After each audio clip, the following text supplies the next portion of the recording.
کہ آپ لوگ جو ہم سب جو خامخواہ کے غموں میں خامخواہ کی پریشانیوں میں جا رہے ہیں تو نہ جایا کریں, لائف کو انجوائے کریں. اللہ نے ہمیں اصل میں خوشیاں دی ہیں, ٹینشنیں تو صحابہ نے اٹھائی ہیں, سمجھ رہے ہو, پریشانیاں تو ان لوگوں نے اٹھائی ہیں, میدان جنگ میں کٹتے تھے, شہید ہوتے تھے, بھوک کے اس سے یہ حالت ہوتی تھی. قرآن کہتا ہے او مسکینن ذا متربہ, ایسے مسکین کو کھانا کھلاؤ جس کو بھوک نے اس کے پیٹ کو مٹی سے ملا دیا ہو, زمین پہ پڑ جاتے ہیں نا بھوک کی وجہ سے. وہ لوگ تھے اصل میں جن کو پریشانی تھی غربت کی, مہنگائی کی.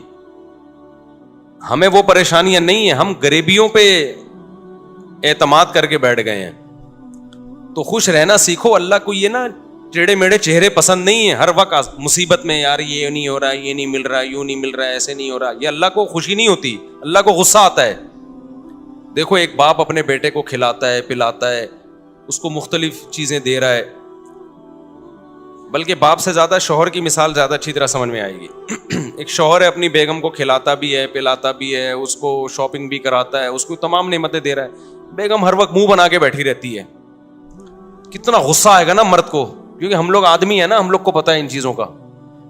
کتنا غصہ آتا ہے نا. آدمی کہے گا بیگم کبھی منہ پہ مسکراہٹ بھی لے آیا کرو, کبھی اچھا بھی بول دیا کرو. ایک آدمی کسی کے گھر گیا, میزبان نے کہا آئیے کھانا کھائیے, مہمان نے کہا نہیں, میزبان نے کہا کبھی اچھا بھی کھا لیا کریں, آ جائے کھانا کھا لیں آپ, ٹھیک ہے نا. تو کتنا غصہ آتا ہے نا آدمی کو ناشکری بیوی پہ. بھائی بیگم کبھی منہ سے اچھا بھی بول دیا کرو. تو اس کو اتنا غصہ نہیں آتا, آپ کو اتنا غصہ نہیں آتا جتنا اللہ کو آتا ہے, کہ ان کو ساری نعمتیں مل رہی ہیں, ساری خوشیاں کھا رہے ہیں, پی رہے ہیں, سو رہے ہیں.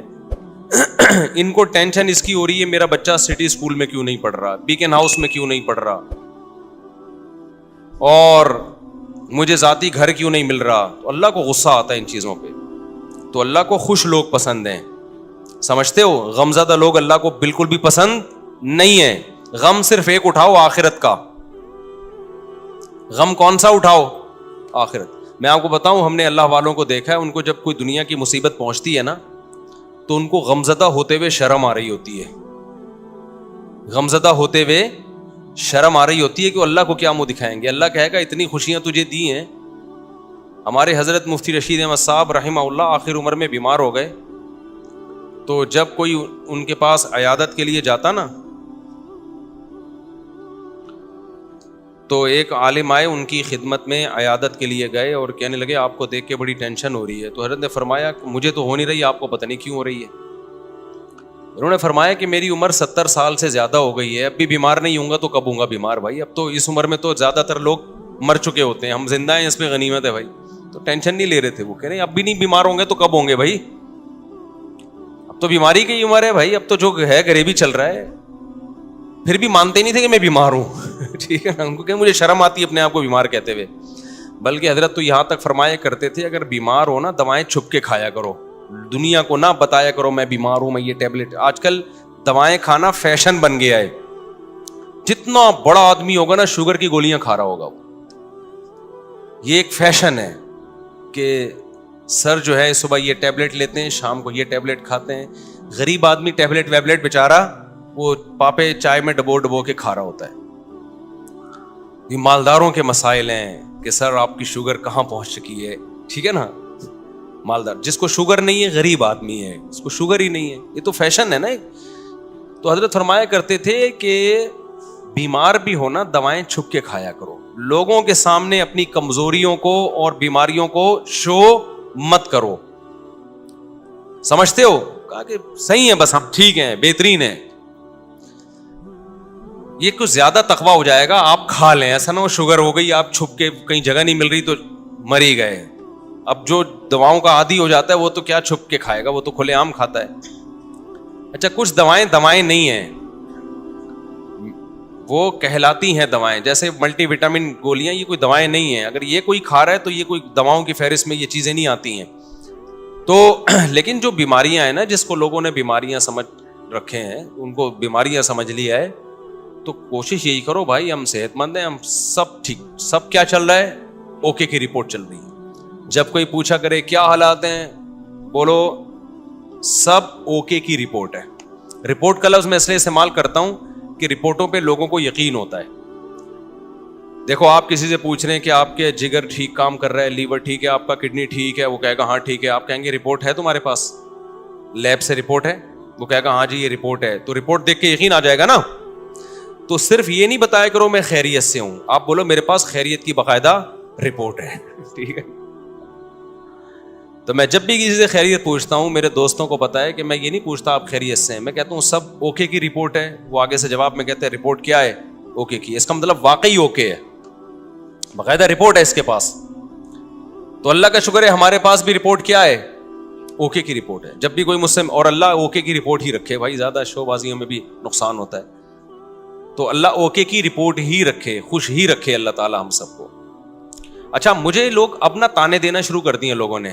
پہلے جب میں بیان کرتا تھا نا اوکے کی رپورٹ ہے, 4 شادیاں 3 شادیاں, لوگ ایسے سنتے تھے ماشاءاللہ کتنا اچھا بیان. اب پتہ ہے کیا ہے, ابے اوکے کی رپورٹ تو ہوگی نا جب ریوو میں گھوم رہے ہیں. ہاں, جب پیسہ آ رہا ہے تو رپورٹیں کیا ہوں گی؟ اوکے کی ہوں گی نا. یہ جو کھلکھلا رہے ہیں ممبر پہ, یہ اس کے پیچھے کیا ہے؟ پیسہ ہے. تو میں کہتا ہوں کہ ہم تو اللہ کا شکر ہے خوشی ہیں الحمدللہ, ہمیشہ سے اللہ نے خوشی رکھا ہے. ہماری ضرورتیں اتنی محدود ہیں اور اللہ خوشی رکھے ہمیں. لیکن لوگ نہ کسی حال میں الحمدللہ خوش نہیں ہیں. ان کو یہ ہے کہ پہلے پھٹ پٹی پہ گھوم رہے تھے اس کی ٹینشن, اب ریوو میں گھوم رہے ہیں تو اس کی بھی ٹینشن یہ لوگ لے رہے ہیں.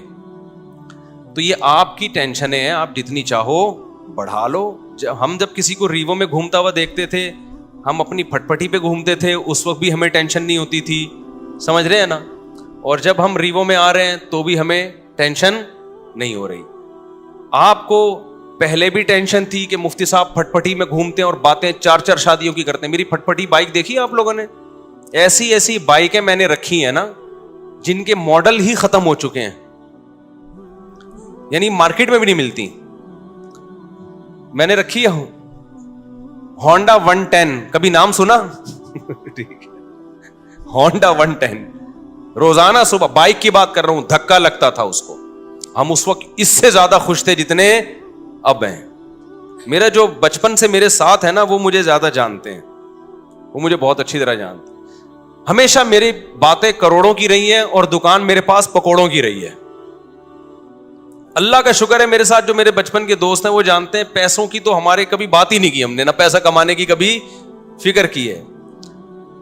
تو پھر ہم نے گاڑی جب میں نے خریدی نا FX, پرانا ماڈل جس کی چھت پچکی ہوئی تھی, 40,000 قسطوں پہ میں نے گاڑی لی تھی. 40,000 قسطوں پہ, 3,000 منتھلی قسط تھی. لوگ کہتے تھے اتنی سستی قسطوں پہ کہاں سے مل گئی. جب گاڑی دیکھ کے کہتے تھے مفتی صاحب کسی نے آپ کو چونا لگا دیا ہے, یعنی اس پہ بھی مہنگی ہے. اسی میں ہم رشتے لینے جا رہے ہوتے تھے تیسری شادی کے. اس کو کہتے ہیں دکان پکوڑوں کی اور باتیں کرو. خوشی خوشی جاتے تھے, خوشی خوشی. اسی گاڑی کو دیکھ کے رشتے ریجیکٹ بھی ہوتے تھے, ٹھیک ہے نا. پھر بھی ہم اب سے زیادہ خوش تھے الحمدللہ. اب سے جتنے اب خوش ہیں اس سے زیادہ خوش تھے. تو نہ ہم FX میں ہم پریشان تھے. میں تو اس پہ خوش ہو رہا تھا یار ہماری اوقات تو FX کی بھی نہیں ہے. 40,000 قسطوں پہ منتھلی. وہ خریدی کیوں میں نے, میرے پاس سہراب موٹر سائیکل تھی. سہراب کا نام سنا ہے؟ اچھا, اصل میں میرے پاس تھی GTO 125. میرے والد صاحب کا جب انتقال ہوا نا, پیسے ملے, ہم نے کہا اب گاڑی ہلکی نہیں رکھے. ہمارے شوق ہمیشہ سے بادشاہوں والے رہے ہیں. اس وقت کراچی میں GTO 125 کاواساکی سے بہتر کوئی بائک نہیں ہوتی تھی. جو کراچی کے لوگ ہیں وہ جانتے ہیں, سب سے لگژری بائک یہی تھی. تو میں نے وہ خریدی تھی اور اس کو میں نے 20,000 کلومیٹر تک چلایا ہوگا کم از کم, کیونکہ 70 کلومیٹر تو جامعۃ الرشید آنے جانے کی ڈرائیو تھی میری نیول کالونی سے. ایسی لگژری بائک ہم نے رکھی ہوئی تھی. پیسہ بچاتے نہیں تھے ہم, اس کی ٹنکی میں ہی جو بھرنے میں پیسہ لگتا تھا. تو ہم نے ہمیشہ سے سوچا کیا ہے, اوپر ہی کا سوچا ہے. جس کو بچانے کی فکر ہوتی ہے نا, وہ مالدار بننے کا شوق ہوتا ہے, وہ ٹینشن لیتا ہے. ہمیں مالدار بننے کا شوق شروع سے الحمدللہ تھا ہی نہیں. ہم نے کہا جو ہے یار انجوائے کرو لائف کو, بیویاں بھی رکھو, بائکیں بھی رکھو, ٹھیک ہے نا, اور کھاؤ بھی اچھا. 3 چیزیں ہمیشہ سے خاندانی رکھنے کی کوشش کی ہے میں نے. ایک شادی پہ خرچ کرو, دوسرا خوراک ہمیشہ ٹائٹ ہے میری, ایسی خاندانی خوراک ہمیں, بھائی زبان کی لذت جو ہے اس کا کوئی آلٹرنیٹ نہیں ہے, خوراک پہ کمپرومائز ہی نہیں کیا, ہمیشہ اچھا کھایا ہے الحمدللہ. میں کھاتا تھا نا مدرسے میں, جو طلبہ سمجھتے تھے بڑا ہی لینڈ لارڈ ہے, کوئی قرضے مانگ رہے ہوتے تھے مجھ سے, قرضے, اور جس وقت جس چیز کا دل چاہا کھا لیا, جتنے پیسے ہیں نا کھا لو بس, ٹھیک ہے, بچانے کے کیا کرنا ہے یار. تو ہم نے بائک رکھی ہوئی تھی, جب میں پیٹرول ڈالتا تھا اس میں ٹینکی بھرنے میں ٹائم لگتا تھا, لوگ دیتے پتہ نہیں کون لینڈ لارڈ ہے یہ, حالانکہ بس وہ پیٹرول ہی کے ٹوٹل پیسے ہیں, اب ختم, بچایا کچھ نہیں, کیونکہ ہمیں مالدار بننے کا بالکل بھی شوق نہیں تھا. اسی طرح پھر کیا ہوا ہے کہ جب وہ ابا کی وراثت ملی, ہم نے جی ٹی او 125 خریدی اور پیسے کاروبار میں لگا دیے کہ چلو جی منتھلی ارننگ ہوگی. وہ میں نے واقعہ کئی بار سنایا ہے, سارے پیسے کاروبار میں ڈوب گئے. لوگ الحمدللہ جس کو دیتا گیا وہ لے کے بھاگتے رہے الحمدللہ. اس کے پھر مجھے نتیجہ یہ نکلا کہ پراٹھے میں چھوڑ نہیں سکتا تھا, تو بائک مجھے بیچنی پڑ گئی اپنی. سمجھ میں آ رہی ہے بات؟ اب خوراک میں اور بائک میں جب ٹکراؤ ہوگا تو بائک کو قربان کر دو, خوراک کو قربان مت کرو. اچھا بچے بھی تھے گھر میں, ان کے بھی خرچے تھے, بائک بیچ کے پھر ہم نے سستی بائک خریدی سہراب, اب پتہ نہیں آتی, اتوار بازار نہیں ویسے پرانی. اب جب ہم نے سستی بائک خریدی اس کو لے کے ہم بھی گھومتے تھے, ہمارے دوست احباب بھی, مفتی صاحب بائک چاہیے تھوڑی دیر کے لیے, مل جائے گی, لے جا بھائی تو سستی بائک ہے, جو چاہے لے جائے اس کو. وہ کیا ہوا, اس کا لاک ہی نہیں تھا, اتنی سستی تھی, تو وہ بھی چوری ہو گئی اللہ کے فضل سے. ایک دن مسجد میں کوئی نمازی بھائی آئے, انہوں نے دیکھا کہ یہ لاوارث بائک ہے اور اگنیشن اس کا لاک ہی نہیں ہوتا, تو وہ لے گئے اللہ کے فضل سے. نماز انہوں نے پڑھی, انہوں نے کہا اگلی نماز میں یہ گناہ معاف ہو جائے گا. میں جب آیا تو بائک ہی نہیں ہے.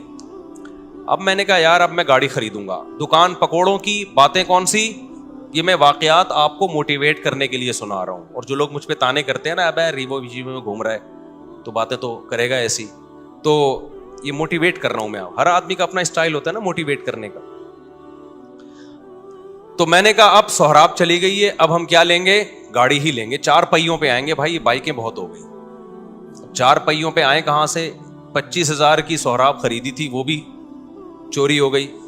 تو اب ہم کیا کریں گے بھائی. پھر ہم نے کیا کیا, میں نے کہا کہ ایک دوست سے, بھائی یہ جو اشارہ کر رہے ہیں بیٹھ جائیں نا, جو کھڑے نہ ہو. تو میں نے کیا کیا, میں نے کہا کہ اب میں گاڑی خریدوں گا.